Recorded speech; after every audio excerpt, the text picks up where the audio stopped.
Se conoce con el nombre de la anorexia mística. En visiones de los santos, de los muertos, solo les faltaba tener visitas del diablo. El entrar en contacto con la aristocracia le permitirá pues, estar en lugares donde se transmite información y poder transmitirla a la agencia para la que trabaja. ¿Estuvo Hitler en Extremadura? Extremadura es una tierra repleta de leyendas, muchas de las cuales han llegado hasta nuestros días, contadas de generación en generación. Pero, ¿qué hay detrás de estas creencias? Proponemos un viaje por la parte más curiosa de la historia extremeña para descubrir qué se esconde tras el mito.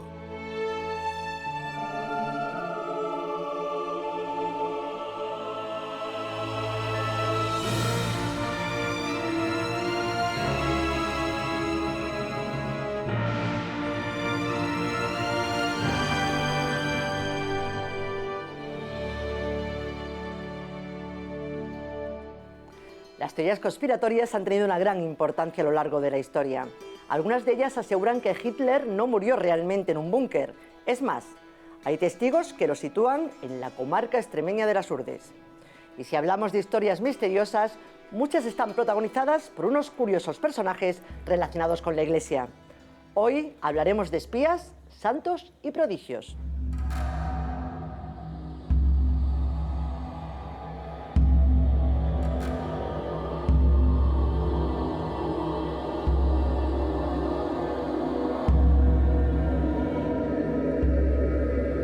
Paréceme fueron 40 años los que me dijo había dormido solo hora y media entre noche y día, y que este era el mayor trabajo de penitencia que había tenido en los principios de vencer el sueño, y para esto estaba siempre o de rodillas o de pie.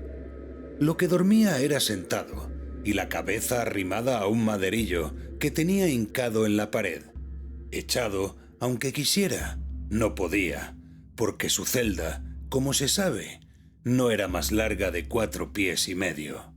Santa Teresa de Jesús, Libro de la Vida.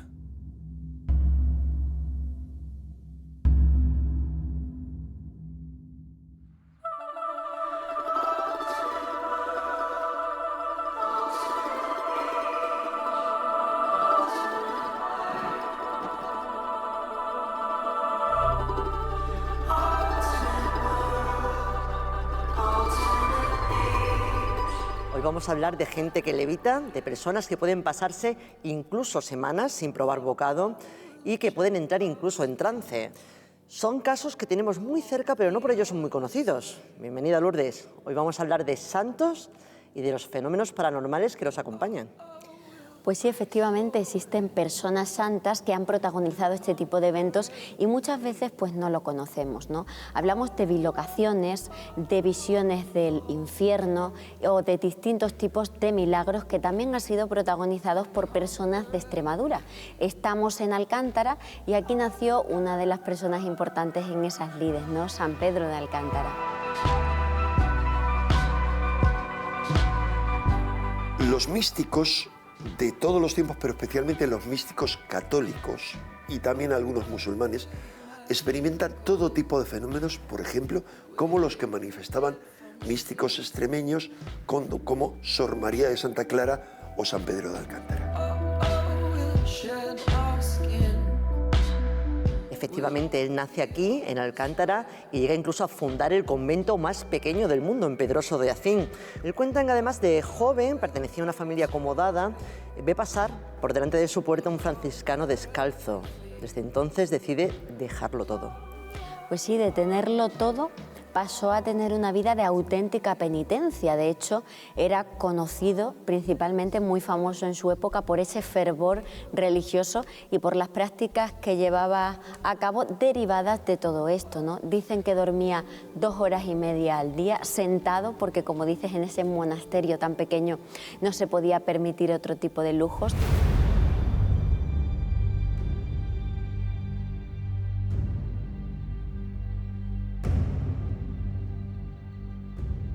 Es el monasterio más pequeño del mundo, como así está determinado, y me parece que es un monasterio encantador, ¿no? Cuando ves la celda, por ejemplo, la que dormía, descansaba, reposaba este ilustre franciscano y te das cuenta que dormía como dormía, ¿no?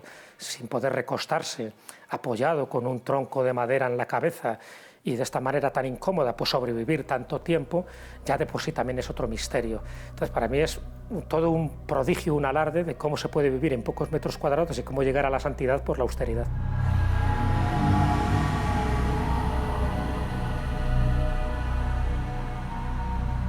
También ayunaba muchísimo, dice que se podía pasar días enteros sin probar apenas un bocado, ¿no? Y esto es muy curioso porque es uno de esos fenómenos que podemos relacionar con los santos y lo paranormal.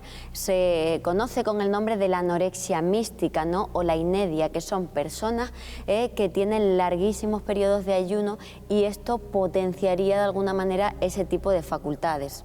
Claro, es lo que te iba a preguntar. Me estás diciendo que no dormía, me estás diciendo que no comía y que se pasaba horas meditando o rezando. ¿No crees que esto tendría que ver con esos fenómenos paranormales que lo acompañaban?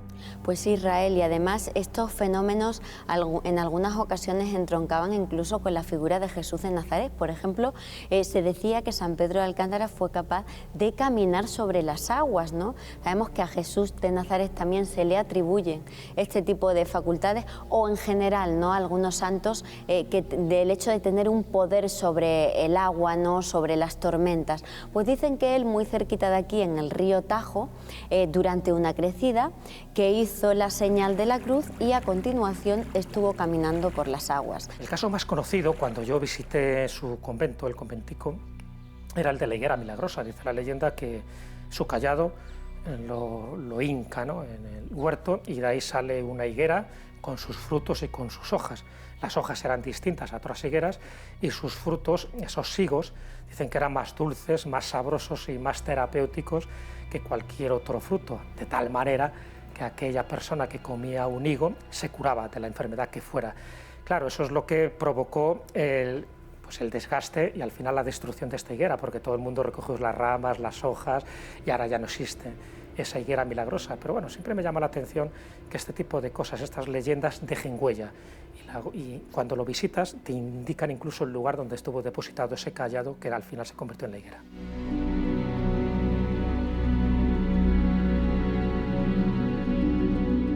Sin embargo, una de las características más importantes de estos santos extraños, digamos, es la de la levitación. Hay santos que levitan durante segundos, durante minutos, pero creo que uno de los récords lo tiene San José de Cupertino, que es un santo del siglo XVII, que él llegaba a levitar unas 70 veces aproximadamente y algunas durante 2 horas. De hecho, fíjate, Lourdes, es muy curioso, es el santo de los pilotos, es el santo de los astronautas, incluso de los pasajeros de los aviones. Efectivamente, y aquí en España, aunque el fenómeno de la levitación en líneas generales se produce de manera instantánea, involuntariamente, ¿no? Por parte de la persona y por periodos muy cortos, como dice, hay excepciones, ¿no? La más notable en España es la de San Pedro de Alcántara. Tenemos documentos, ¿no? Que aluden a su vida, que dicen que él llegaba a estar hasta 2 y 3 horas absorto, ¿no? En estado de trance, y que eran estos instantes en los que levitaba.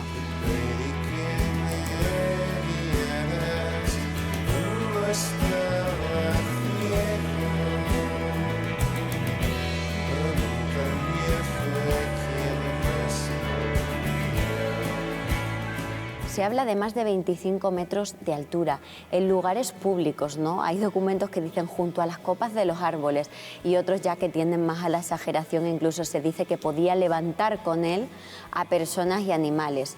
Claro, esto es muy arriesgado, pero sí que es verdad que hay numerosos santos que en esos trances místicos pues levantaban sus pies del suelo y además en la postura que tuvieran. Los fenómenos físicos del misticismo más frecuentes son, por ejemplo, la levitación. En ocasiones, la levitación, como la de San José de Cupertino, era tan brutal que él se levantaba 2 metros del suelo y se desplazaba en línea recta hasta 20 metros, y hay testigos que eran, por ejemplo, nobles protestantes que se convirtieron al ver eso, que para mí resultan indiscutibles.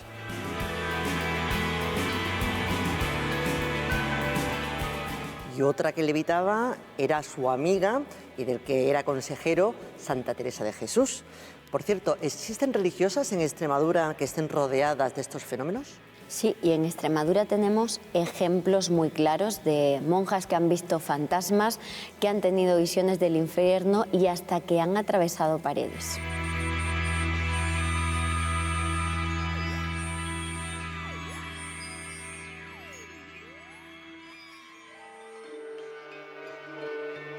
Existen testimonios que afirman que los santos protagonizan milagros en vida y, en algunos casos, más allá de la muerte. De los cuerpos de las personas santas se dice que puede emanar sangre, que es recogida y conservada como reliquia. En Madrid, por ejemplo, se encuentra la de San Pantaleón, que, según la tradición, se licúa cada 27 de julio. De los cadáveres de los santos también se habla del olor a santidad, de inexplicables y agradables aromas en presencia de los cuerpos y de la incorruptibilidad de la carne, es decir, de la momificación natural, que para la Iglesia es una prueba de santidad.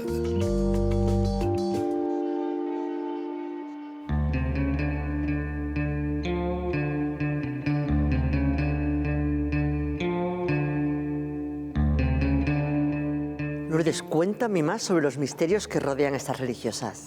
Bueno, pues hay muchas monjas que protagonizan este tipo de eventos y sin duda la más conocida, la has citado tú antes, es Santa Teresa de Jesús, pero hay más, ¿no? Un ejemplo muy claro también es Sor María Jesús de Ágreda, que sin salir de su convento de Soria, dicen que evangelizó bilocándose a los indios de Nuevo México, ¿no? Uno de los personajes más importantes de la historia de España del siglo XVII y a la vez de los más desconocidos es Sor María de Jesús de Ágreda. Esta mujer fue contemporánea del rey Felipe IV y siendo una joven novicia de clausura de la orden concepcionista, ella se convirtió en una celebridad en su comarca porque tenía frecuentes fenómenos místicos. Pero lo más sorprendente y extraordinario fue que esta mujer fue vista a casi 10.000 kilómetros de distancia en Nuevo México, Arizona y Texas.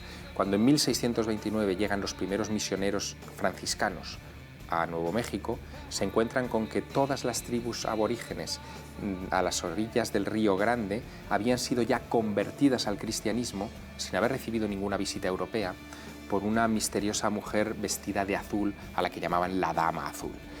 El rey Felipe IV provee de medios para hacer un estudio de ese asunto, a ver si se trata de la Virgen o de qué otro prodigio, y terminan determinando aquellos frailes que aquella mujer era Sor María de Jesús de Ágreda.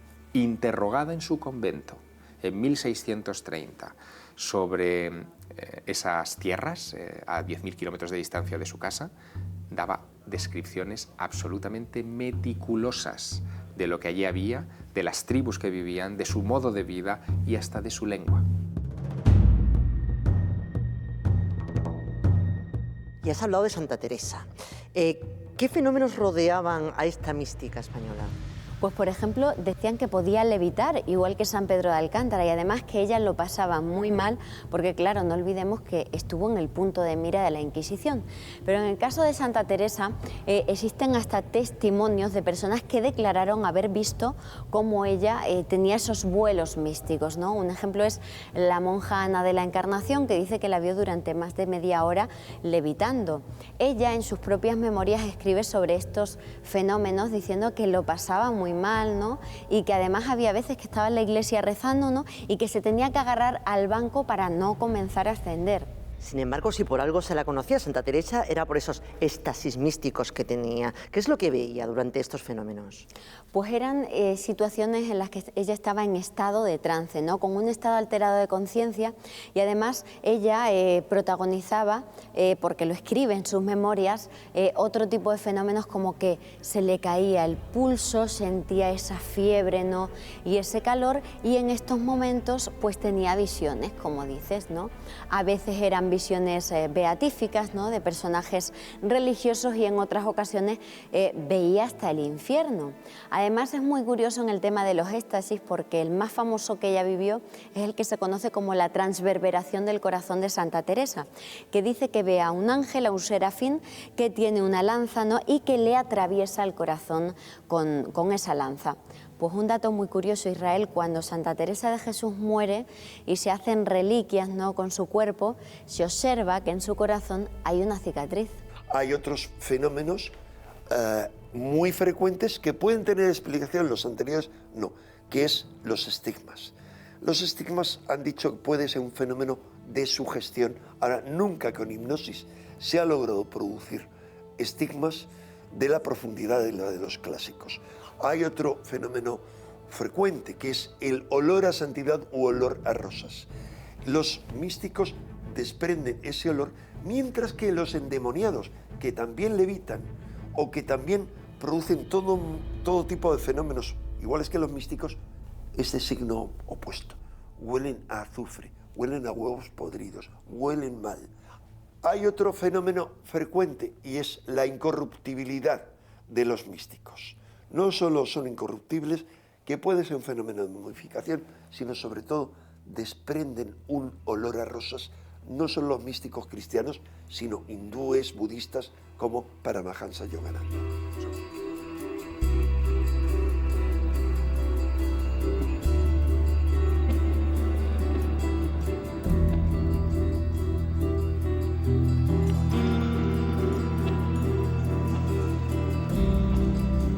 Lourdes, ¿qué explicación científica pueden tener estas experiencias místicas?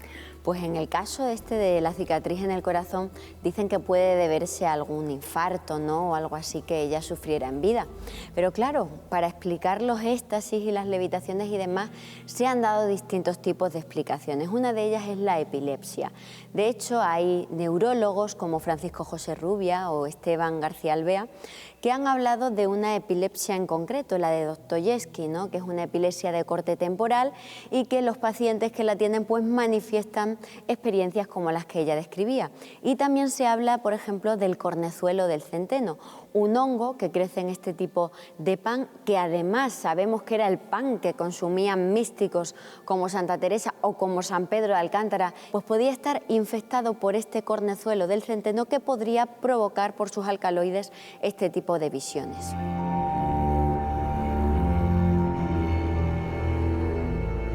Lourdes, pero volviendo a la tierra, estoy deseando que me cuentes estos 3 casos de religiosas extremeñas que tú has investigado, creo.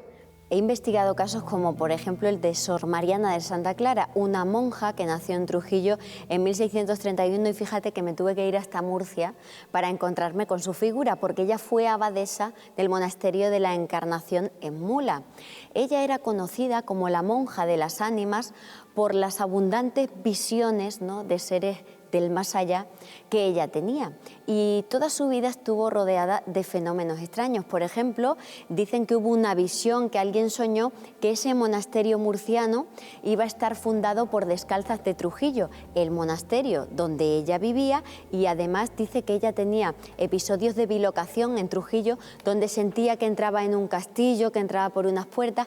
Luego descubrió que ese sitio que ella veía era ese monasterio, ¿no?, de Mula, en el que ella iba a habitar.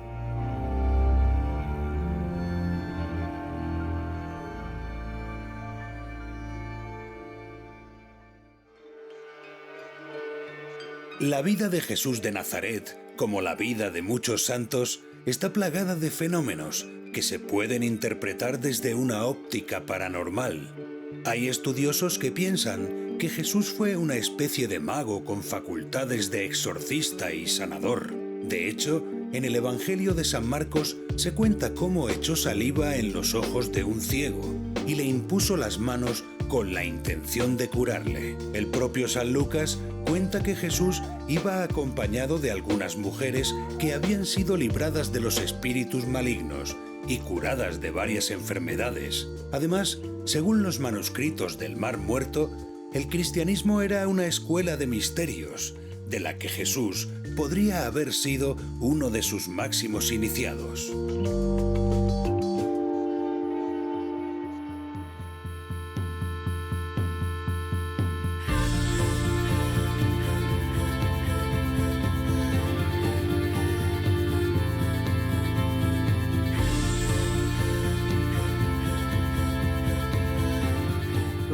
Cuéntame más sobre Sor Mariana. Me estabas hablando de mortificaciones. Pues sí, hay hermanas que compartieron convento con ella que decían que presentaba huellas de la pasión de Jesús, en concreto que se la habían visto en una rodilla derecha y que la tuvo durante toda la vida. Y luego hay otros dones no paranormales que ella desarrolló. Dicen que 9 años antes de que a ella se le encargara la misión de fundar ese convento de la Encarnación en Mula, en Murcia, que ella tuvo una visión en la que Santa Clara y Santa Teresa de Jesús le hablaban de aquello ¿no? que ella iba a hacer allí. Luego también hay otro dato muy curioso y es que dicen que tenía el don de la profecía.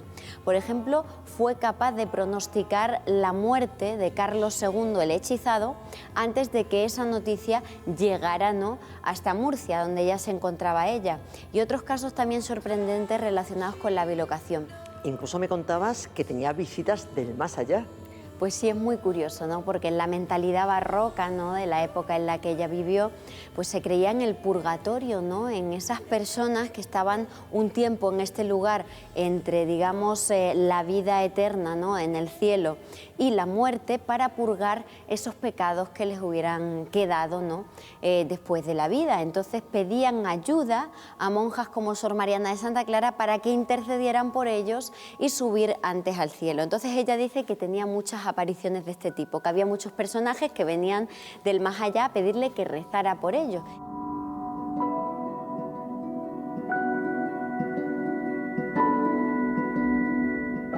Y ojo, no solo ella, su hermana, Sor Juana de la Cruz, que también era religiosa y también de Trujillo, también tuvo este tipo de visiones. Cuando miras las hagiografías o las vidas de los santos te das cuenta que está llena de prodigios y de milagros, otras cosas que sean auténticos. Sabemos muchos que son inventados ¿no? para darle fama, lustre y beatitud al personaje de turno.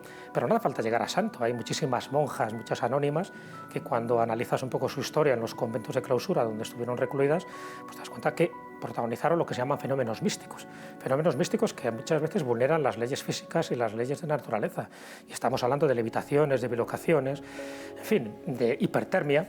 El caso de San Felipe Neri, a mí me llama mucho la atención que un personaje como él en Roma fuera con la sotana desabrochada porque tenía unos calores tremendos, normalmente calores que tienen que ver con el pleso solar o con la garganta.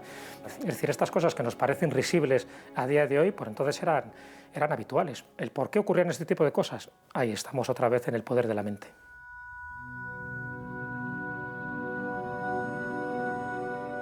Y en visiones de los santos, de los muertos, solo les faltaba tener visitas del diablo. Pues estás en lo cierto, Israel, también está relacionada con el demonio. Por ejemplo, en el convento de San Antonio en Trujillo, donde ella vivía, dicen que sentía como el Satanás le soplaba en los oídos y que le impedía rezar y pensar. Entonces habló con su confesor y este le dijo que tenía que conjurar al demonio ¿no? en nombre de Jesús para que eso cesara. Cuentan en las crónicas de la época que he leído, Israel, que se escuchaba arrastrar de sillas en el coro de esa iglesia en la que ella tenía estas visiones diabólicas, que veía un gato negro que la pretendía arañar, ¿no? Y que solo rezando y rogando a Cristo consiguió parar ese tipo de visiones, pero no terminó allí, porque vamos más allá y dicen que ya estando en Mula, que fue zarandeada por varios diablos que la lanzaron por las escaleras, que murió a causa de las contusiones y que fue resucitada por Cristo. No sabemos si resucitó, pero por lo menos su cadáver estuvo incorrupto y creo que hasta la Guerra Civil, ¿verdad? Pues sí, he podido ver en el Monasterio de la Encarnación de Mula las reliquias que quedan ¿no? de Sor Mariana de Santa Clara, que es un aspecto, digamos, muy doloroso para las hermanas porque fue profanado y quemado en el contexto de la Guerra Civil Española. Ese cuerpo, como dices, de Sor Mariana de Santa Clara, esta monja trujillana extremeña, estaba incorrupto.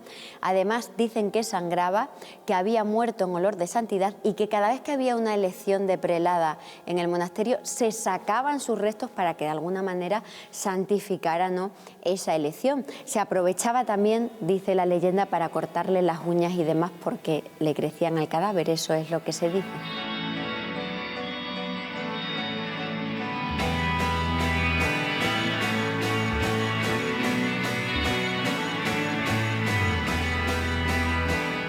Una de las características que ahora mismo la Iglesia utiliza para ver si alguien es santo o no es que están obligados a demostrar que de alguna manera han realizado un milagro. Por lo tanto, siempre ha ido asociado la santidad a los fenómenos que ahora mismo denominamos paranormales. La cuestión está en que cuando se hace esa valoración, y hoy en día se utilizan determinados comités científicos, entre comillas, dentro de la Iglesia, es si realmente están haciendo una investigación científica o no. Porque para que tú puedas demostrar que algo es paranormal, tiene que cumplir una serie de requisitos que en el caso de la Iglesia no se hacen. Los requisitos son que tú tienes que hacer la investigación, tienes que publicarla, tienes que someterla a replicación y a debate público. Los comités científicos de la Iglesia que analizan milagros son comités de personas escogidas que pueden tener muy buen currículum, pero que se convierten al final en una serie de reuniones no secretas, pero sí bastante discretas. Entonces su dictamen es un dictamen personal y podemos decir que más que un acto científico es un acto administrativo. Ellos ponen el cuño de que algo es paranormal, pero realmente no sabemos si lo es o no porque no se ha sometido al debate público. Entonces es bastante cuestionable lo que hacen. De hecho, también hay una cuestión. Lo que hoy en día consideramos que es milagro, mañana puede ser ciencia. Y de hecho hoy se ha visto que muchos milagros que hacían determinados santos, por ejemplo, supuestas remisiones de enfermedades o curaciones, con el paso de tiempo se ha comprobado que es el propio proceso que tiene la enfermedad, que hay veces que tiene procesos de autosanación. Entonces es muy complicado saber si realmente muchos de los milagros que se atribuyen a los santos son tales o simplemente estamos ante procesos desconocidos que esperemos que algún día la ciencia pueda explicar.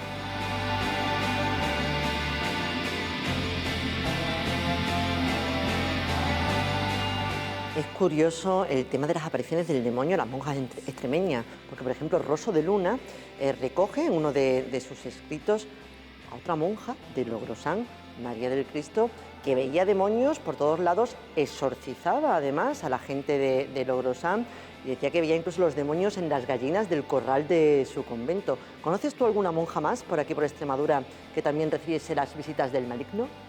Pues Israel, un caso famoso fue el de Sor María del Cristo en Belvis de Monroy.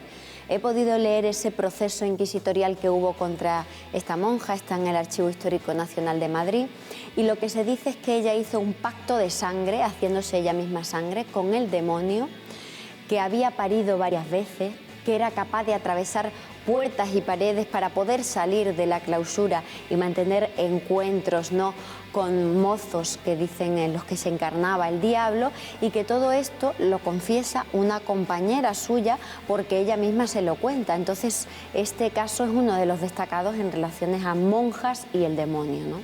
En fin, son hechos difíciles de explicar, pero que trascienden más allá de la pura anécdota. Lourdes, muchas gracias por acercarnos de una manera distinta a la vida de unos santos importantes para la Iglesia Católica.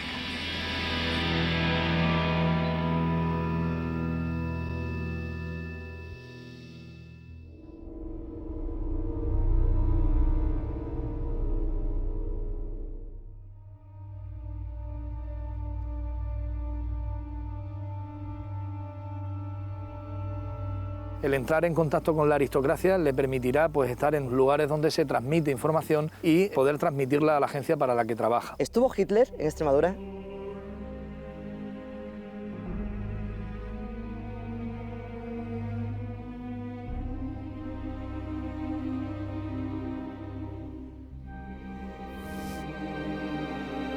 Toda información relativa a verdades enciclopédicas puede, y a menudo debe, ser comprobada en términos de legitimidad empírica externa. De acuerdo con ello, diríamos, facilíteme pruebas de que Hitler realmente murió en el búnker. Umberto Eco, Confesiones de un joven novelista.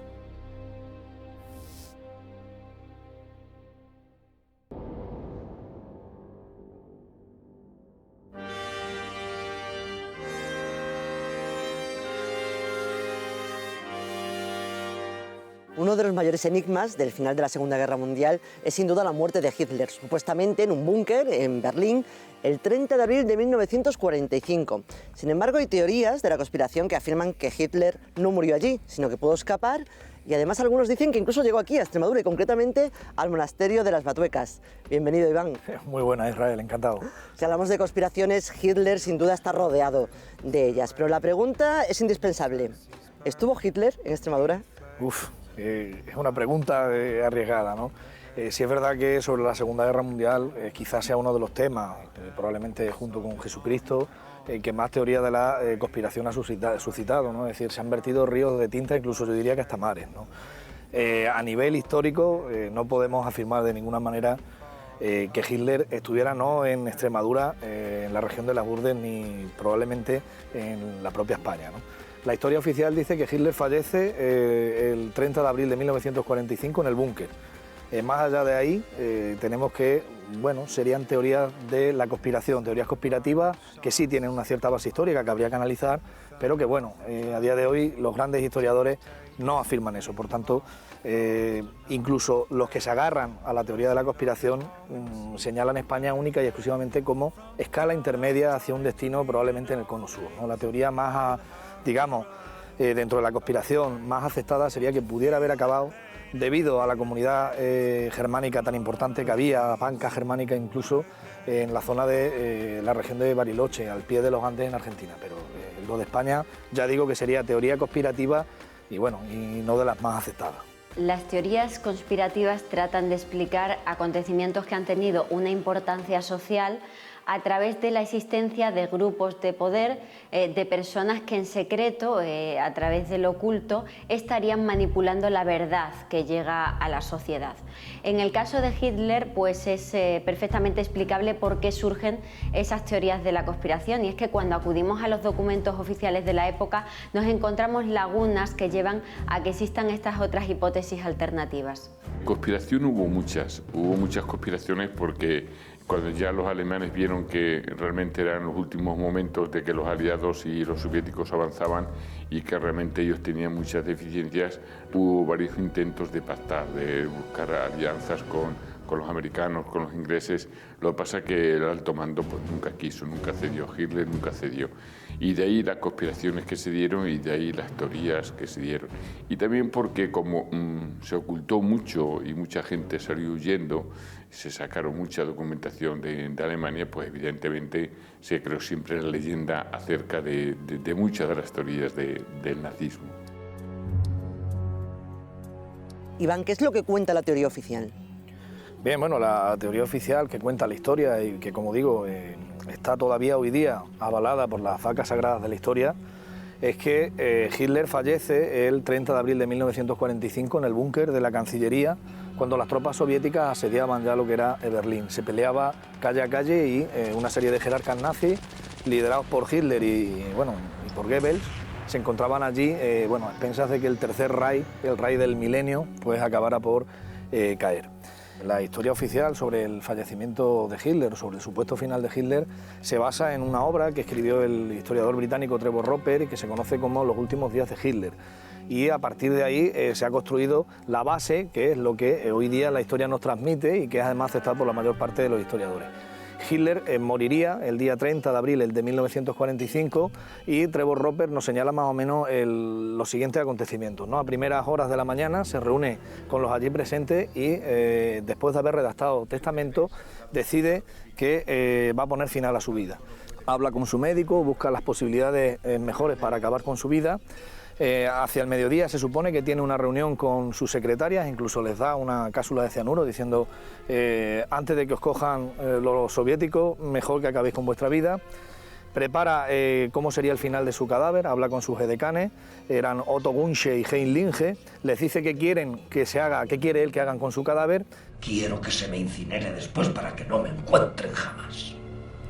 Y hacia las 15:30, tal y como cuenta Trevor Roper, se introduciría en la sala de mapas contigua a su despacho, junto con su esposa, ¿no? Se había casado con ella, con Eva Braun, unas horas antes, la noche anterior.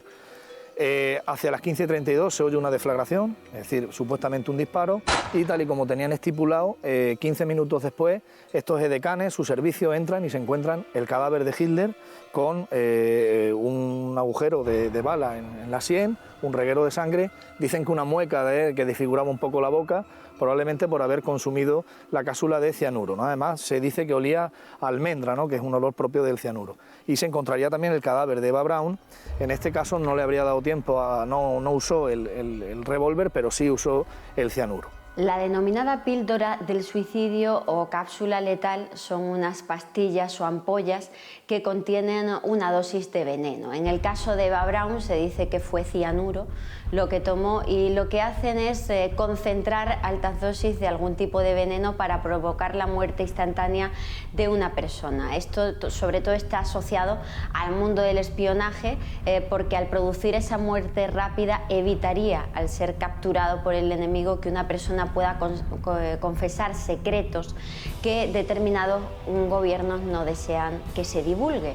Sabemos, por ejemplo, que la CIA administraba agujas impregnadas en un veneno a sus pilotos por si eran capturados por la Unión Soviética, que se suicidaran con estos elementos. Y aunque nos parezca cosa del pasado, ¿no?, y de las guerras mundiales, esto sigue dándose en la actualidad. Por ejemplo, hubo un periodista alemán que hace muy pocos años se infiltró en el Estado Islámico, estuvo 10 días recorriendo sus territorios y llevaba entre su equipaje cápsulas para suicidarse en el caso de que fuera capturado, de que fuera ajusticiado por estas personas, para evitarle el sufrimiento a su familia. Inmediatamente después se dice que subirían los cuerpos al jardín de la Cancillería. Ya estaban, como digo, los soviéticos muy cerca, incluso caían balas de obús en la misma Cancillería, y allí, aprovechando uno de estos cráteres, se supone que incineran el cadáver de Hitler y de su esposa.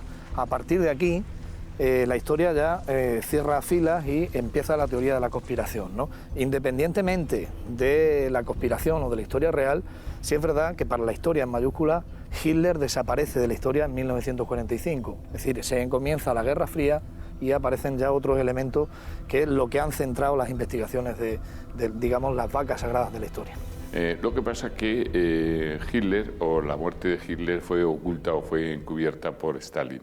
Stalin fue el que entró, el bando soviético, el que entró en Berlín, el que ocupó Berlín, y realmente dio la orden de que no se diera a conocer la muerte de Hitler. Se encubrió porque realmente Hitler, una vez muerto, mandó incinerar los cadáveres y nada más que se encontraron los últimos restos.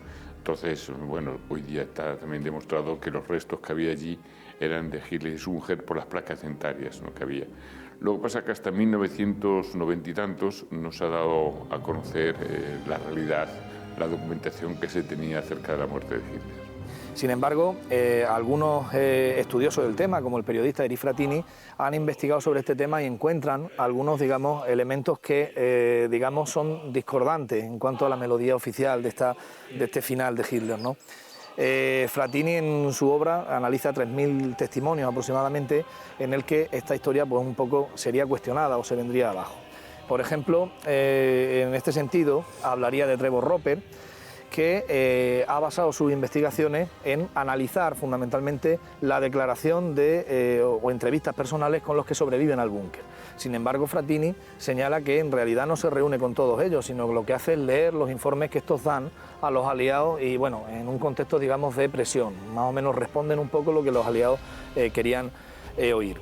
En segundo lugar, una de las afirmaciones de Trevor Roper es que acude al búnker en septiembre del 45, cuando en realidad se sabe que los soviéticos anegaron el búnker en julio, ¿no? Los acontecimientos que hemos narrado se producen el último día de abril.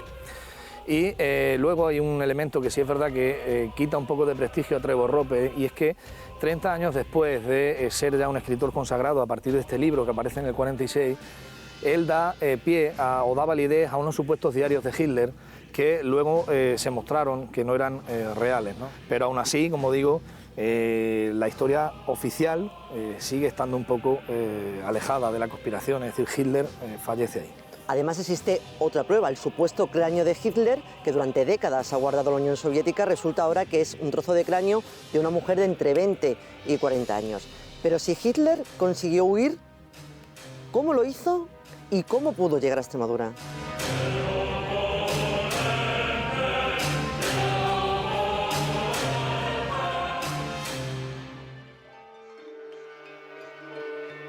Entre los misterios del nazismo encontramos el interés de sus miembros por el ocultismo y las creencias esotéricas.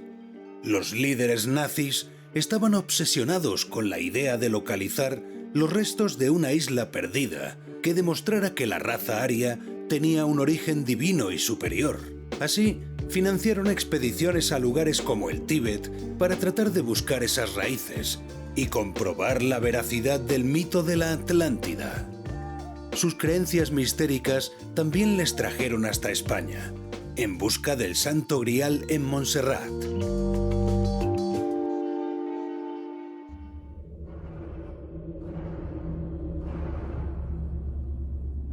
Iván, si esto es cierto, ¿cómo pudo haber escapado Hitler de Berlín? Bueno, Israel, es decir, la conspiración defiende diversas vías, ¿no? En primer momento he hablado antes de las pruebas del cráneo, de la dentadura y el ADN. Erich Frattini recoge diversos testimonios que vienen a señalar como una investigación llevada a cabo por estudiosos científicos de la Universidad Norteamericana de Connecticut. Desmontan que ese cráneo supuesto fuera el de Hitler, ¿no? Que es un varón con 56 años, tendría, ¿sí? Y bueno, se atribuyen a una chica que tiene entre 20 y 40 años, por tanto sería falso, pero eso no nos dice nada más que el cráneo que nos enseñan los rusos no podría corresponder al de Hitler, no es que Hitler escapara del búnker, por lo tanto de nuevo teoría de la conspiración. Los soviéticos que han puesto la Mir en el espacio tenían de sobra técnica y conocimiento para llegar a la conclusión de que ese cráneo no era de ella. En cuanto a las teorías de cómo pudo salir de Berlín, pues bueno, hay dos vías que permitieron a los jerarcas nazis, no de tan alto nivel, pero sí otros como Eichmann o el propio Mengele, salir del Berlín, ya digo, cercado por los rusos. Por un lado estaría lo que se conoce como Pasillo Vaticano. El Pasillo Vaticano es precisamente uno de los hechos históricos que da lugar a la mayor cantidad de leyendas. El Pasillo Vaticano fue un modo de huida de muchos nazis. Fue creado por dos sacerdotes, un obispo austriaco y un cura balcánico, que realmente lo que hicieron fue sacar a mucha gente de Alemania después de que Alemania fue invadida, después de que cayó Alemania. ¿Cómo lo sacaban? Pues lo sacaban a través de las fronteras de Austria con Italia y los introducían en Italia con documentación falsa, y a través de la Santa Sede o a través de Italia, pues realmente los reconducían hacia España o hacia los países sudamericanos. Y luego estaría la teoría que se llama de la tela de la araña, a través de la cual el régimen franquista, que coquetea, como todos sabemos, con el nazismo y con el fascismo italiano, pues bueno, también permitiría a esta gente darles cobijo aquí en España y que luego pasarlos de nuevo a América Latina. La conspiración defiende también una posibilidad en torno a una figura mítica de la aviación alemana, que era la piloto Hannah Reis, según la cual algunos pilotos alemanes recibieron órdenes de acudir al búnker, y en este caso esta piloto, sobrevolando ese Berlín sitiado, es capaz de llegar al búnker y se supone que puede hasta llegar a haberse entrevistado con el propio Hitler. Hannah Reitz, de la que se dice que ayudó a escapar a Hitler, fue una de las mejores pilotos de su época, batiendo récords que ningún otro ser humano había conseguido hasta entonces. Por ejemplo, fue la primera mujer que sobrevoló los Alpes con un planeador y Hitler muy pronto se fijó en ella. Hannah Reitz llegó a tener tanta importancia en la cúpula nazi que era la que probaba todos los aviones, todos los aparatos de la Luftwaffe.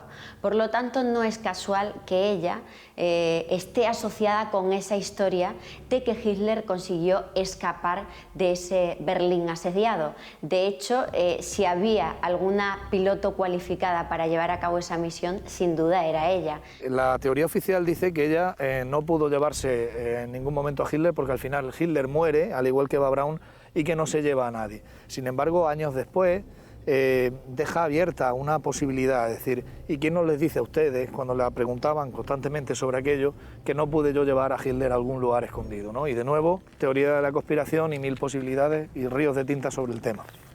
Has hablado de una piloto de Hannah Reitz, pero también hay otro piloto del que se habla, el capitán Baumgart. Él también hizo un extraño vuelo misterioso durante esos días. Sí, Israel, siguiendo con la misma teoría, se supone que Hannah Reitz transportaría al matrimonio Hitler y a Eva Braun a la ciudad sajona de Magdeburgo. y allí otro piloto, un oficial de las SS, el capitán Baumgart, Erich Baumgart, trasladaría el matrimonio Hitler hacia la ciudad danesa de Tonder. ¿Cómo o en qué se basan para decir que pudo llevar o llegar allí? Pues hay otro militar alemán, y también lo narraría Frattini en su obra, Mackensen, que dice que tuvo la oportunidad de saludar a Hitler en Dinamarca, en Tonder, que le da la mano, que Hitler arenga a los allí reunidos y que luego montarían en otro avión con un destino que no se ha podido comprobar. Imagino que también pues, con la teoría de la conspiración hacia el cono sur. Vamos a suponer, Iván, que esto fuese realidad. ¿Dónde irían? ¿Dónde hubiese escapado? ¿Dónde se escondería Hitler? Bien, pudiera haber escapado, incluso hay alguna teoría que dice que podría haber llegado a España, ¿no? ¿En qué se basan? Hay un agente de la CIA que hace unas declaraciones, Bob Baer, en la que dice que Hitler lo que va a hacer es fingir su muerte en el búnker y que luego llegaría a nuestro país, en este caso a las Canarias, donde residiría en Tenerife, una escala intermedia, para luego dirigirse a la zona latinoamericana, donde hay una gran población germana, y es verdad que sí hubo algunos nazis que allí se refugiaron, ¿no? Es conocido lo de Eichmann y Mengele. El que fuera director de la agencia americana de la CIA, Carl Huber, sí es verdad que en los años 60 hace una investigación tratando de ver una posible cirugía que hicieran a alguien, supuestamente pudiera ser Hitler, para cambiarle el rostro y luego pues bueno, poder perder la pista. Tampoco es que esté consolidado, sí es verdad que hay una investigación, pero no conocemos bien el resultado de la misma, ¿no? Dentro de las teorías más conocidas, pues sitúan a Hitler en la región de Bariloche, al pie de los Andes, donde digo que hay una gran población de origen alemán y bueno, sería un territorio inhóspito. Dicen que hay algunas declaraciones en torno a las cuales de entre el 45 y el 57, gente que le vio, gente que incluso le reforma la casa, algunos que le atienden en un bar, pero de nuevo mundo de la especulación.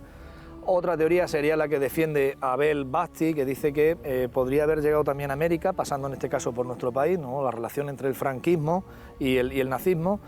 Llegaría a Cataluña, de Cataluña a Cantabria, y desde Galicia embarcaría hacia las Canarias para luego ir a América Latina. En este caso se alojaría o le darían cobijo en la Argentina de Perón, y una vez que cae el régimen de Perón sería acogido en Paraguay, donde el dictador local, Alfred Stroessner, permitiría que viviera con otra identidad hasta el año 1971, en el que fallece.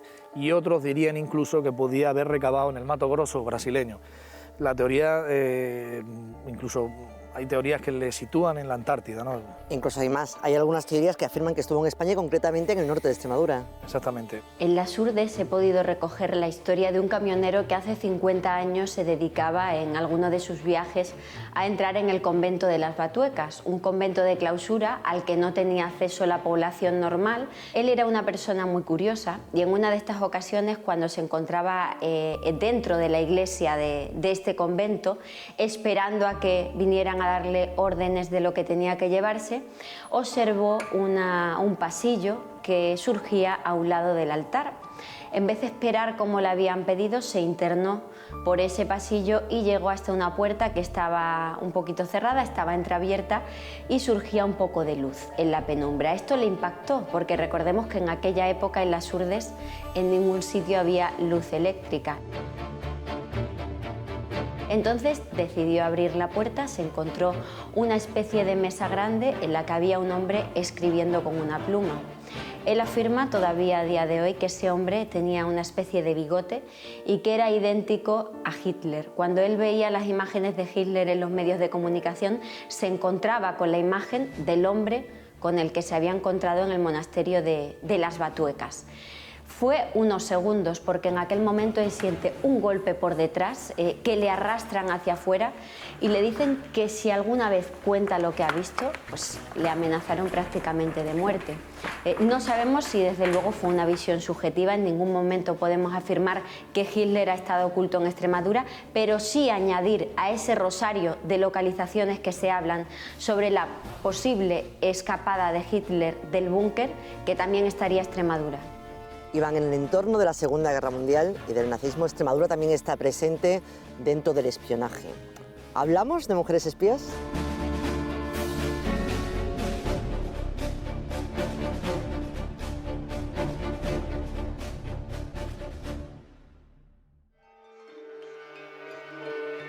Aunque la fuga de Hitler sigue siendo un misterio sin comprobar, sí que se conoce el éxito en la huida de diversos dirigentes nazis. Alois Brunner, uno de los ideólogos de la solución final, o Josef Mengele, más conocido como el Ángel de la Muerte, son algunos de ellos. Este último, quien llevó a cabo todo tipo de experimentos con seres humanos en el campo de exterminio de Auschwitz, huyó a Paraguay y Argentina, aunque nunca pudo ser localizado por la inteligencia israelí, murió ahogado en Brasil a finales de los 70.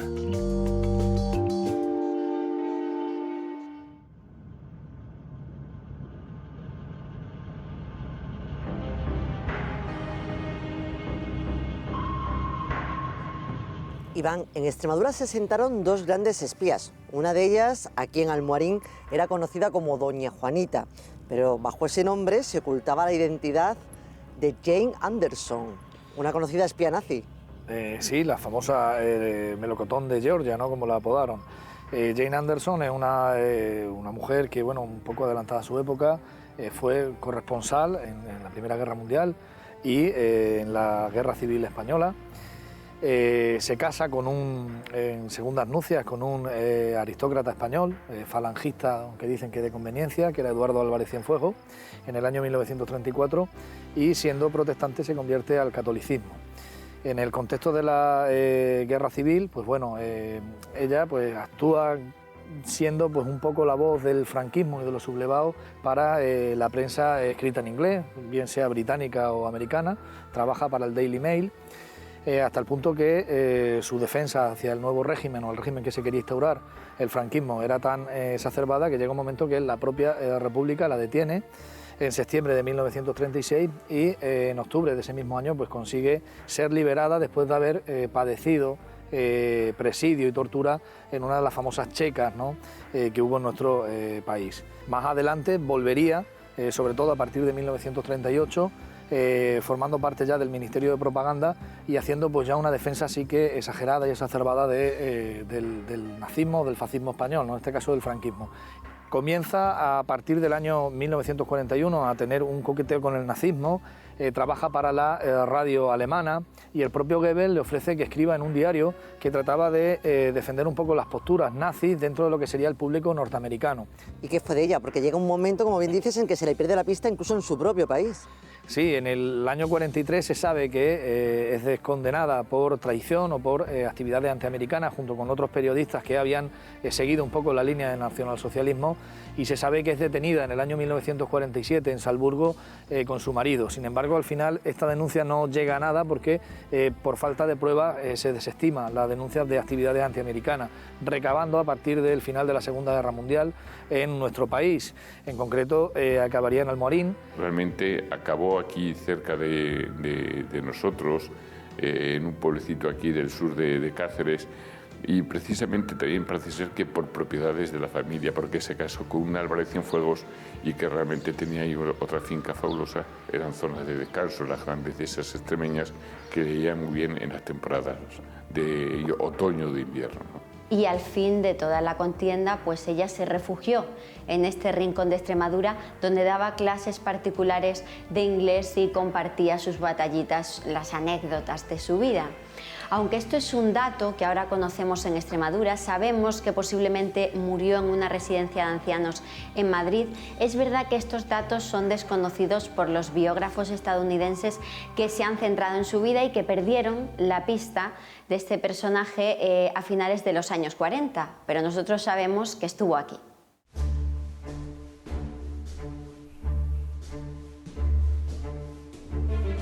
Jane Anderson no es la única espía que hemos tenido aquí en Extremadura. Por ejemplo, Aline Griffith, condesa de Romanones, vivió aquí en Trujillo. El caso de Aline Griffith sí es el caso de una espía y en este caso volvemos a hablar de otra vida novelable, ¿no?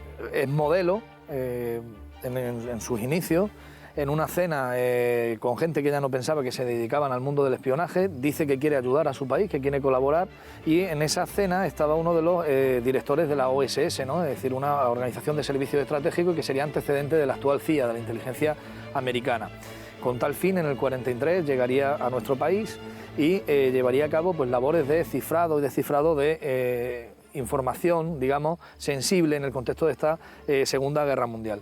En nuestro país se enamora y se casa de un aristócrata, en este caso Luis Figueroa de Pérez y Guzmán el Bueno, el que era conde de Quintanilla en ese momento y que luego a la postre se convertiría en el conde de Romanone. Aline Griffith parece ser que al casarse con el conde de Romanones, con el tercer conde de Romanones, pues parece ser que tenían propiedades aquí, las grandes dehesas extremeñas, y que hoy día sigue existiendo y sigue desarrollando una fábrica de quesos muy importante ahí cerca de Trujillo. Entonces ella parece ser que venía aquí mucho y traía mucho de sus invitados. El entrar en contacto con la aristocracia le permitirá pues estar en todas las fiestas y en todos los, digamos, lugares donde se transmite información y poder transmitirla a la agencia para la que trabaja. A partir del año 80 escribe una autobiografía, una trilogía en la que cuenta pues su historia. Ella siempre afirma que lo que cuenta no es algo inventado, no es ficticio, sino que son sus propias vivencias, y se supone que ya a partir del año 1986 abandona la CIA. En este caso sí nos encontramos con una vida paralela en la que solo al final, y porque ella lo reconoce, sabemos que se dedica a esa labor de espionaje. El espía de verdad es el que no se conoce a no ser que lo diga él, ¿no? De nuevo, como digo, pues una vida totalmente novelable, una vida de película. Que además ella deja escrito algunos episodios realmente alucinantes. Sí, ella reconoce que en el año 1944 incluso llega a eliminar o a limpiar, como hablan ellos, a un agente, en este caso alemán, puesto que sabemos que desde el año 1936, con la figura de Hans Hellermann, los nazis, la Gestapo se instala en Madrid y tienden una red de espías, ¿no? La propia Aline Griffith dice que ella crea una red de contraespionaje en Madrid y que en el 44 elimina a uno de estos agentes alemanes. No solo eso, también habla en sus memorias que llega a conocer a figuras tan representativas como podría ser Carlos el Chacal, ¿no? El que fuera el terrorista más buscado del mundo. Bien, y bueno, sería como digo, una vida de novela, una vida muy vinculada a la Segunda Guerra Mundial, al espionaje, y además que también tiene un nexo importante con Extremadura, porque vive a medio camino entre el Viso y sus propiedades en nuestra región, ¿no? Lo último que sabemos ya con 93 años es que ha creado una fundación en la que trata de preservar el patrimonio y todos esos documentos que ella a lo largo de esta vida dedicada al espionaje y al contraespionaje ha podido preservar.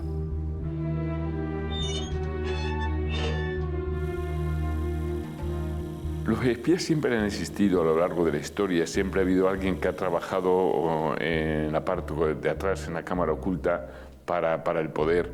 Pero quizás la edad de oro del espionaje fue la Segunda Guerra Mundial. Los nazis fueron realmente unos grandes diseñadores de espías y lo utilizaron mucho, incluso no a nivel de Estado, sino a nivel de departamentos, a nivel de las distintas secciones de las SS, del Estado, de inteligencia, de la guerra, a través de los distintos ministerios. Cada uno tenía sus propios espías e incluso se espiaban entre ellos. Los espías siguen existiendo hoy día, no son cosa del pasado ni mucho menos. Pensemos que los gobiernos necesitan tener agencias de inteligencia con profesionales que se dediquen a recabar información más o menos velada, que es muy importante para la toma de decisiones. Por lo tanto, existen, me consta que hay agentes trabajando sobre el terreno y además también tienen hoy día una presencia a nivel digital. Las agencias de inteligencia trabajan mucho en Internet, en las redes sociales, donde encuentran una gran fuente de información para sus pesquisas y sus trabajos. Por lo tanto, existen los espías y seguirá habiendo leyendas sobre ellos. Iván, pues muchísimas gracias por habernos acompañado en este viaje y habernos ayudado a saber qué hay de verdad y de leyenda detrás de este mundo de conspiraciones y espionaje.